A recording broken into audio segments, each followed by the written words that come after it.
नमस्कार, प्रारब्ध पर आप सभी का स्वागत है। मैं अवनीश, साथ में स्वागत कर लेते हैं बाबा रामदास जी का। बाबा जी, बहुत-बहुत स्वागत है, नमस्कार। जय हो, जय हो, जय श्री राम। जय श्री राम।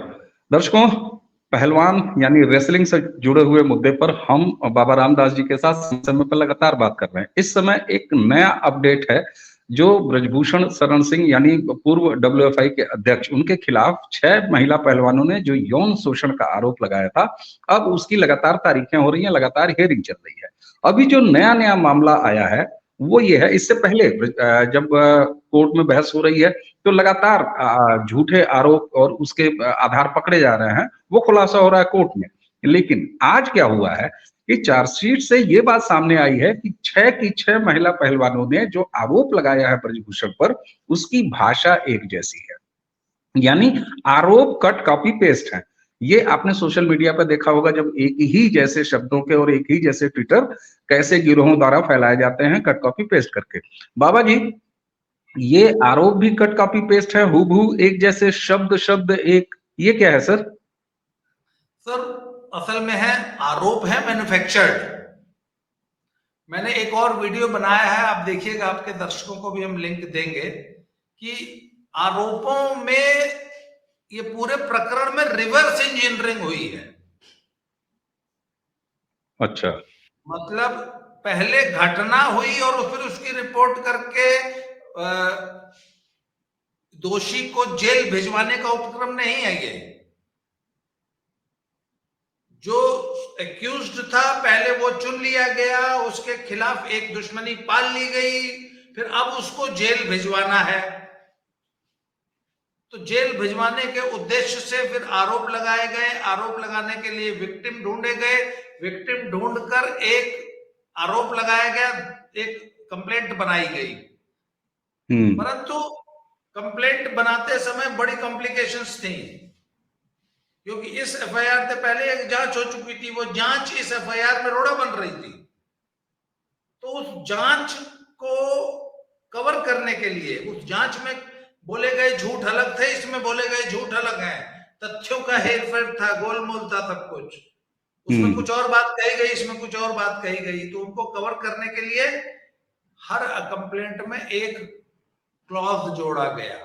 हर कंप्लेनेंट एक बात कहती है कि ओवरसाइट कमेटी ने हमारी बात ध्यान से नहीं सुनी, हमारे बयानों को ठीक से दर्ज, हर कंप्लेनेंट ये कह रही है, हमारे बयानों को ठीक से दर्ज नहीं किया, बयान दर्ज करते समय camera bar bar on off हो रहा था, और जब हमने रिकॉर्डिंग की कॉपी मांगी तो ओवरसाइट कमेटी ने नहीं दी। ये 4 बात हर कंप्लेंट में, हर एफआईआर में लिखाई गई है, सभी 6 की 6 कंप्लेनेंट्स द्वारा। ये मैंने कल चार्जशीट जब पढ़ी ध्यान से, तो मुझे ये 6 की 6 कंप्लेंट्स में ये क्लॉज नजर आया। तो मैंने कहा ये क्या है? अच्छा, जबकि घटनाएं सब की सब अलग अलग हुई हैं।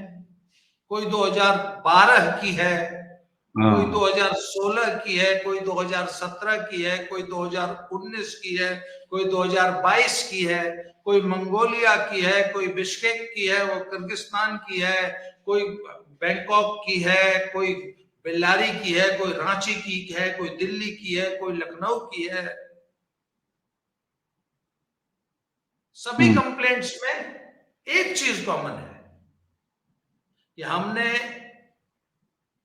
ओवरसाइट कमेटी से कंप्लेंट की अपने बयान की कॉपी मांगी तो उन्होंने नहीं दी। अब इसका एक विशेष कारण है। कारण यह है सर कि सुप्रीम कोर्ट की एक रूलिंग है कि यदि किसी महिला की कंप्लेंट पर विभागीय जांच हुई है, जिसे आईसीसी इंटरनल कंप्लेंट्स कमेटी बोला जाता है। अच्छा, एक समिति बनाकर विभाग जांच कराता है कि कर्मचारी ये बात कह रहा है वर्क प्लेस पे उसका हरासमेंट हुआ है, मोलेस्टेशन हुआ है, शोषण हुआ है। तो आईसीसी ने अगर जांच की है और अगर आईसीसी ने एक्यूज्ड को क्लीन चिट किया है या दोषी नहीं पाया है, तो फिर आप उसी कंप्लेंट में उसी कंप्लेनेंट द्वारा एफआईआर नहीं करेंगे या कोई आगे कार्रवाई नहीं करेंगे। ये सुप्रीम कोर्ट की रूलिंग है। अब यहां क्या हुआ है, पहले ओवरसाइट कमेटी की एक जांच हो चुकी है, ठीक है। अब प्रोसिक्यूशन, अभियोजन पक्ष ये कह रहा है कि नहीं, वो जो ओवरसाइट कमेटी की जांच थी उसको पॉश के तहत आईसीसी न माना जाए। अच्छा। Posh is prevention of women from the sexual harassment का जो कानून है, उस कानून के तहत जो आईसीसी बनती है, तो वो कहते हैं कि नहीं, ये उस कानून के तहत आईसीसी नहीं थी। डिफेंस काउंसिल कह रहा है कि जी नहीं, ये पॉश के तहत एक आईसीसी ही थी। इस पे बहस हुई। उसके बाद उन्होंने कहा कि ओवरसाइट कमेटी ने तो कोई क्लीन चिट नहीं दी, ओवरसाइट कमेटी की जांच ठीक से हुई ही नहीं, उसकी रिपोर्ट तो उस कागज के लायक भी नहीं है जिसपे वो छापी गई है, मतलब उतना भी पैसा वसूल नहीं होता। कहने का मतलब बेकार थी वो जांच, ओवरसाइट कमेटी की जांच, जबकि वो जांच 4 महीना चली है, जिसमें देश के 6 मूर्धन्य 7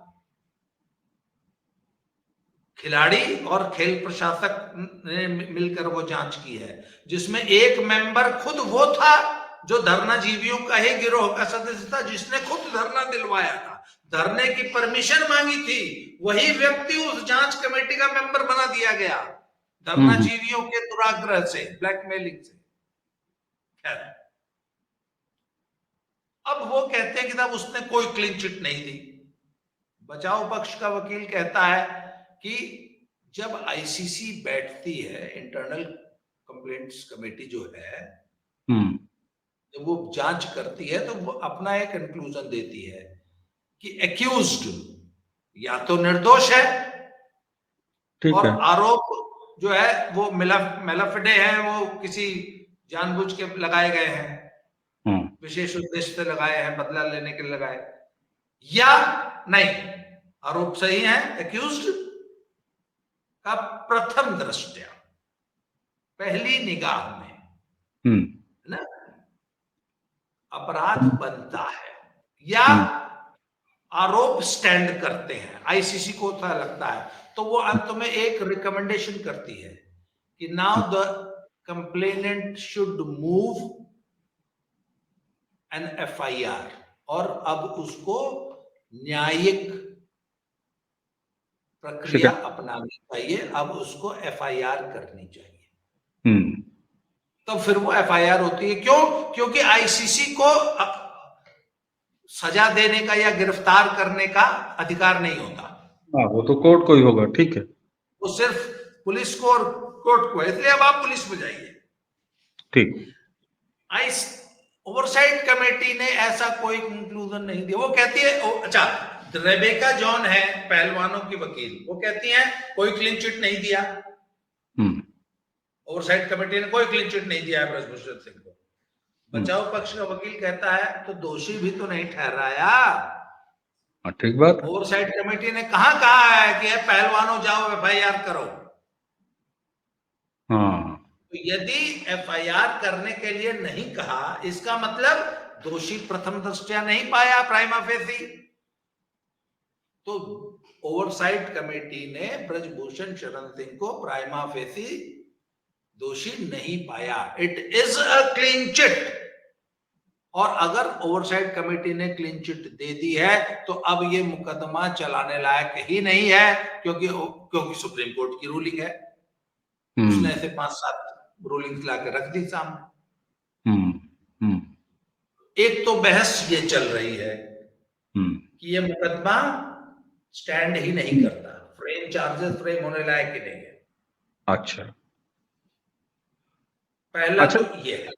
अच्छा, इसी से एक जुड़ा हुआ छोटी सी चीज पूछ लें तो फिर आगे बढ़ा जाए कि आप कहा कि ओवरसाइट जो कमेटी थी, एक तो मूर्धन्य लोगों की कमेटी थी, दूसरा उसमें इनके अपने आदमी भी थे, तो आखिर इनके अपने नहीं, हैं नहीं, हैं ओरिजिनल ओवरसाइट कमेटी जो बनी थी उसमें इनके आदमी नहीं थे।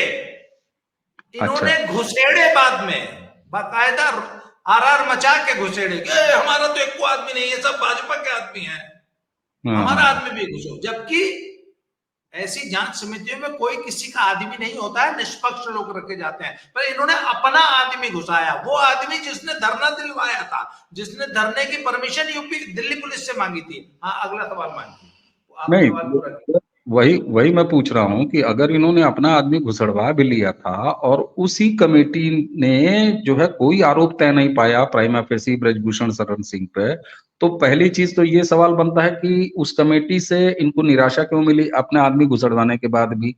इसका मतलब कि आरोप बिल्कुल झूठे थे। सर, इनका एक दुराग्रह रहा है, हम्म माई वे या हाईवे।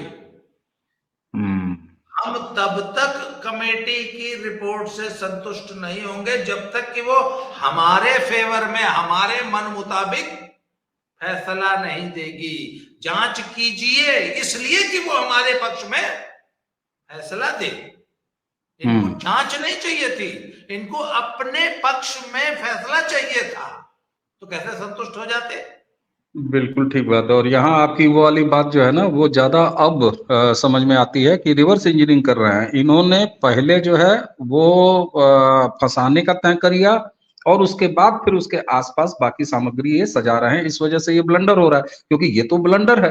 अब इस मामले अगर ऐसा हो गया और जो आप कह रहे हैं कि सुप्रीम कोर्ट का वहां पर एक डिसीजन है कि नहीं हो सकता, तब तो ये मुकदमा ही शुरू होने से पहले ही खत्म हो जाता है।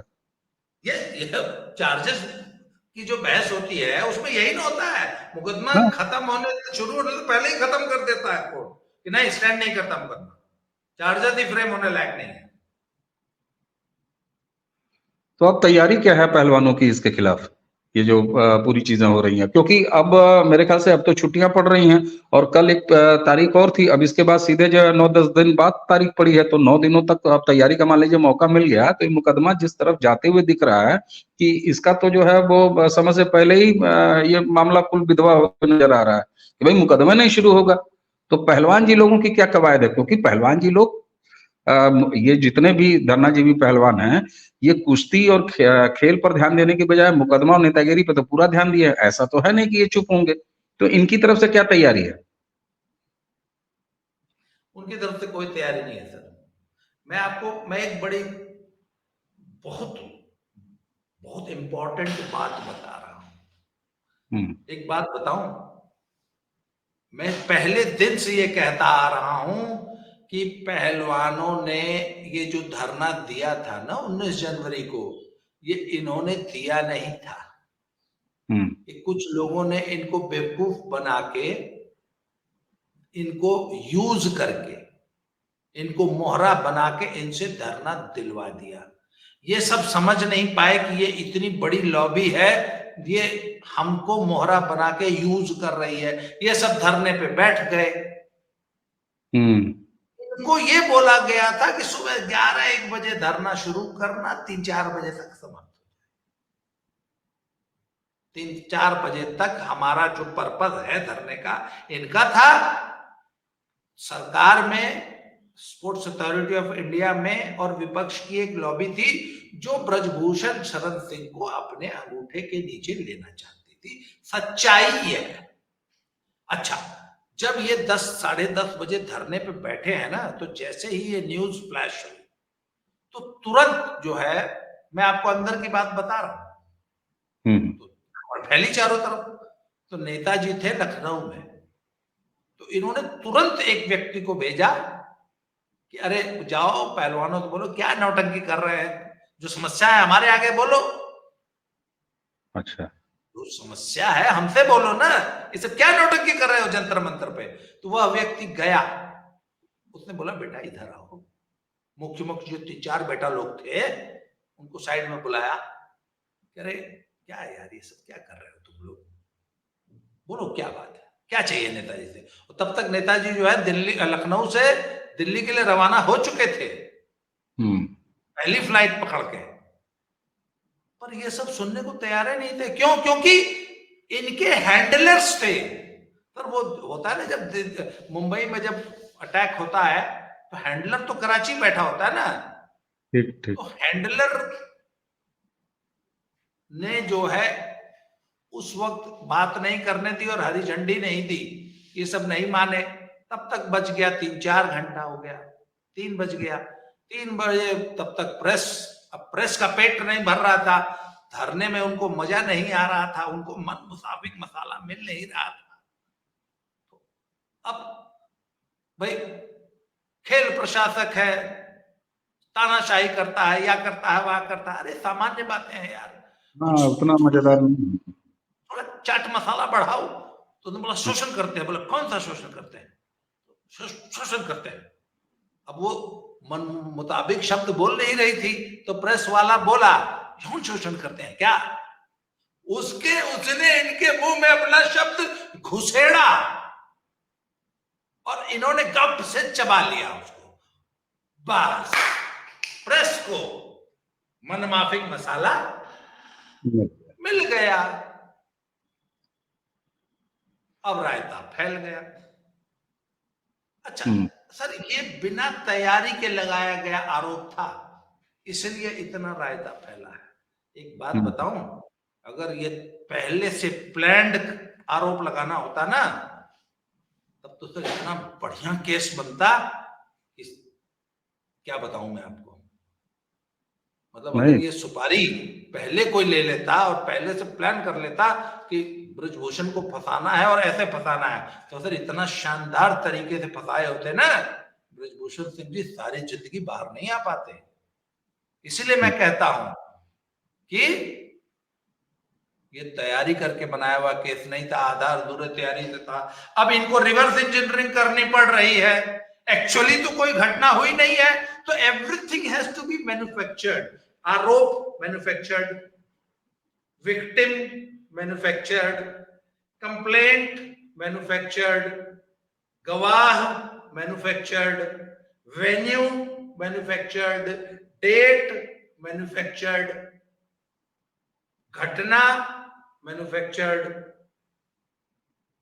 इतनी रिवर्स इंजीनियरिंग होगी, कहीं न कहीं तो फंस जाएंगे। उसमें ओवरसाइट कमेटी का पेंच फंसा हुआ है। ओवरसाइट कमेटी में कुछ और बोले हैं, वहां कुछ और आरोप लगाए हैं, एफआईआर में नए आरोप लगा रहे हैं, डेटें बदल जा रही हैं, बयान बदल जा रहे हैं। वो कहता है कि नहीं, ओवरसाइट कमेटी में जो बोला है यहाँ पढ़ा जाएगा, उसको प्रूफ माना जाएगा, तो गलत बयानी हो जा रही है, झूठा सिद्ध कर दे रहा है डिफेंस काउंसिल। पहलवान जी लोग फंस गए। ओवरसाइट कमेटी की जो फांस गले में लटकी उसको कैसे निकाले, अटकी को कैसे निकाले? अच्छा, वो ठीक है, ये अटकना तो दिखाई दे रहा है और आपने काफी जो है उसको लीगल तरीके से बताया और इतना डीप तरीके से बताया। अब 2 सवाल यहाँ फिर खड़े हो रहे हैं मेरे पास। ये बताइए कि इनके हैंडलर्स थे, इनके हैंडलर्स इनको हैंडल कर रहे थे, इनसे इनको फंसा दिए, ये इतने बड़े बकलोल हैं कि ये अब तक नहीं समझ पाए। पहला तो ये, और दूसरा कि अब जब ये फंस गए हैं तो इनके हैंडलर्स कहाँ हैं? इनके हैंडलर्स चाहे वो हरियाणा वाले पार्टी वाले नेताजी हों, इनके हैंडलर्स चाहे इनके ताऊ चाचा लोग हों, बड़े बुजुर्ग हों, जो ये जो है हरिद्वार में पैड़ी से लेके और तमाम पंचायतों में थे, तो इनके हैंडलर्स कहाँ चले गए? 2 ही चीज का पूछ रहा हूं। ये क्या इतने बड़े बकलोल हैं कि अब तक फंसे हुए हैं? और दूसरा, जिन्होंने उनको फंसाया, अब ये खुद जब फंस गए हैं तो वो हैंडलर कहाँ चले गए सर? सर ये इतने बड़े बकलोल है कि जितना बड़ा बकलोल आप इनको समझ रहे हैं ना, उसको 1 लाख से मल्टीप्लाई कर लीजिए, ये इतने बड़े बकलोल है। इनको डे 1 से समझ नहीं आ रहा कि we are being used like tissue paper. Tissue paper समझते हैं सर आप? अंग्रेज लोग एक कागज इस्तेमाल करते हैं सवेरे संडास में पोंछने के लिए, पाखाना साफ करने का कागज।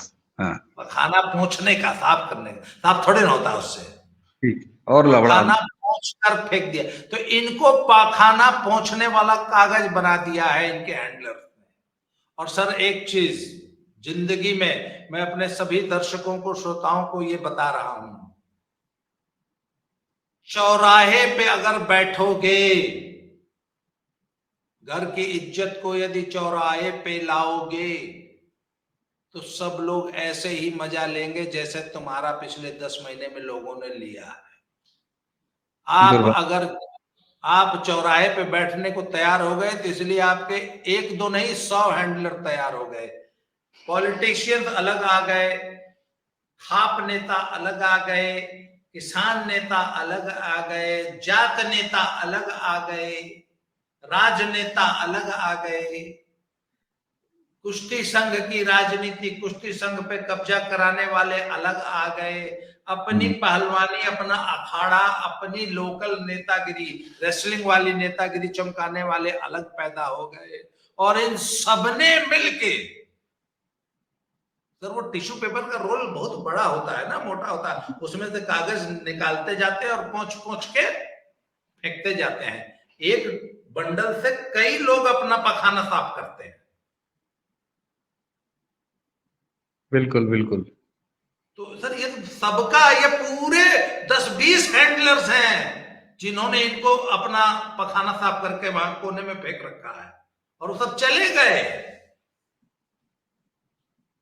ये सब टिश्यू पेपर बन के उसी संडास के कोने में पड़े हुए। ठीक बात है। अच्छा सर, बीच में आपको याद हो, और आप तो लगातार इस बात को, इस पूरे मामले को फॉलो करते रहे हैं, एक समय ऐसा आया कि जिस तरह से इन पहलवानों ने अपने हित में, या कहिए अहित में, अब तो अहित ही साबित हो रहा है, जिस तरह से घर की बच्चियों और पहलवानी जगत से जुड़ी हुई बच्चियों के मामले को इस तरह से उछाल के बाहर ले आए और सड़क पे ले आए, जिसको आप सड़क पे आना कहते हैं, तो समाज में भी इनके प्रति गुस्सा एक पनप गया था, एक असंतोष पनप गया था। क्या तो हरियाणा का जो नॉर्मल समाज है वहां, और या तो कुश्ती बिरादरी में, दोनों जगह।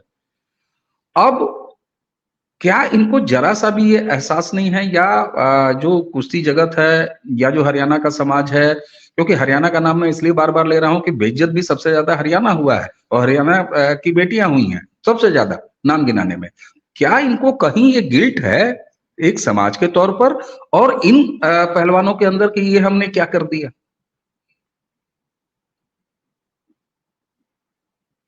सर जब आदमी नंगा हो जाता, सर एक बात बताऊं, शर्म का एक पर्दा होता है। इतने अनुभवी तो आप भी हैं और हम भी हैं कि जब तक वो पर्दा रहता है तब तक चीजें कितनी धीरे धीरे आगे सरकती है ना। महीनों, 2 महीनों, 4 महीने की कोर्टशिप होती है, पर जैसे ही वो पर्दा गिरता है, वो जो बैरियर होता है, वो जो सीमा रेखा होती है, जैसे ही आप उसको लांघते हैं, फिर उसके बाद कपड़े उतरने में कई मिनट लगता है सर। ठीक बात, बिल्कुल ठीक, क्यों? बिल्कुल ठीक। तो सर जब एक बार आपने मर्यादा की सीमा लांघ दी, तो सर फिर जो फिसलन होती है ना सर, वो बहुत तेज होती है, बहुत तेज।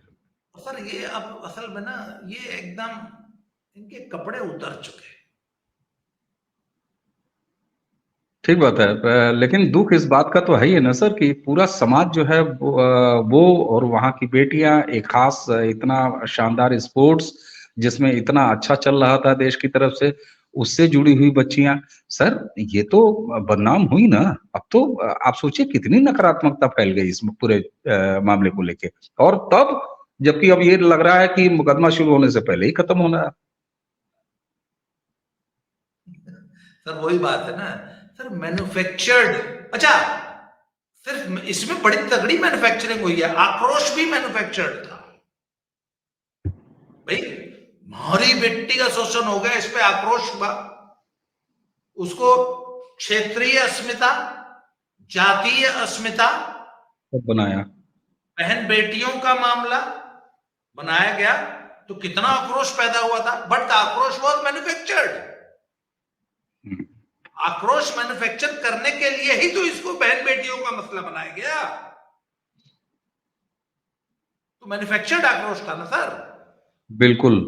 लेकिन एक इसको तो सर, वो सत्यम कंप्यूटर्स वाले मसले पे ना एक शब्द आया था, उसके लिए बोला गया कि सत्यम कंप्यूटर वाला जो है, उसको शेर की सवारी करना तो आती थी, तो वो शेर पे सवार हो गया, शेर से उतरना नहीं आता था। सर अक्सर लोगों में देखा गया है कि शेर की सवारी हर आदमी कर सकता है, शेर से उतरना नहीं आता, उतरते समय शेर खा जाता है। झूठ बोलना बहुत आसान है सर, आप बोल लेते हैं। तो आपने झूठ नामक एक शेर की सवारी की थी, अब उस शेर से उतरने का समय आया है। ठीक बात है। ये जब फैसला आएगा ना, आज नहीं आएगा, 6 महीने बाद आएगा, तो हमारे जैसे तो तारीख दर तारीख एक्सपोज कर रहे हैं। कल नहीं, का और तारीख में क्या हुआ? 1600 पेज की चार्जशीट है सर, मैंने एक एक पन्ना पढ़ा है, ठीक बात है। एक एक पेज को कई कई बार पढ़ा है, नोट्स बनाता हूं। मैंने देखा sir, it was the whole of the case is manufactured. तो सर सत्य के सामने मैन्युफैक्चर्ड झूठ, मैन्युफैक्चर्ड आक्रोश है, कब तक टिकेगा? नहीं, बिल्कुल नहीं टिकेगा। और एक चीज और भी है ना पहलवान जी, कि इस सब में जो सबसे ज्यादा सत्यानाश हुआ है, बच्चियों की इज्जत के साथ, समाज की इज्जत के साथ खेल का कितना नुकसान हुआ है। और अब तो ऐसा लग रहा है कि जिस हिसाब से ये ट्रायल चल रहा है, हालांकि अब अगला अपडेट हम लोग 9-10 दिन बाद ही दे पाएंगे कोर्ट के लहजे से कि कोर्ट में और क्या हुआ। लेकिन अब ये एक हारी हुई चीज पहलवान, मतलब एक तरह से कहा जाए ना कि इन्होंने अपनी प्रतिष्ठा भी दांव पे लगाई, अपने समाज की भी प्रतिष्ठा दांव पे लगाई, अपने घर के बच्चियों की प्रतिष्ठा दांव पे लगाई, अपना खेल दांव पे लगाया, और खेल की पूरी इज्जत राष्ट्रीय और अंतर्राष्ट्रीय स्तर पर ये दांव पे लगाया। अब इसके बाद इनके हाथ में आ क्या रहा है, ये देखने वाली बात होगी। तो पहलवान जी, ब्रजभूषण शरण सिंह और महिला पहलवानों के साथ उनकी कथित छेड़छाड़ वाली आरोप, यौन शोषण के आरोप का ये अपडेशन, अब इसका अगला अपडेशन मेरे ख्याल से 9 दिन बाद है सर, तारीख 30 की डेट है अगली, शायद 30 की डेट है। तो अगले जो भी डेट में कुछ अपडेट आएगा तो उस पर हम बात करेंगे। आज आपने हमें समय दिया और इस विषय पे जिस पे आप प्रारब्ध के साथ लगातार बात करते रहते हैं, तो हमारे दर्शक भी इस अपडेट को लेने के लिए उत्सुक होंगे। दर्शकों, हमें उम्मीद है आज बाबा रामदास जी से बात आपको पसंद आई होगी। अपने विचार जरूर इस वीडियो के कमेंट में लिखिएगा। इससे पहले इस विषय पे जो भी हमने बातचीत की है, उस वीडियोस के लिंक हम इसी के डिस्क्रिप्शन में डालेंगे। तो बाबा रामदास जी को धन्यवाद देते हुए आप सभी को प्रणाम, नमस्कार।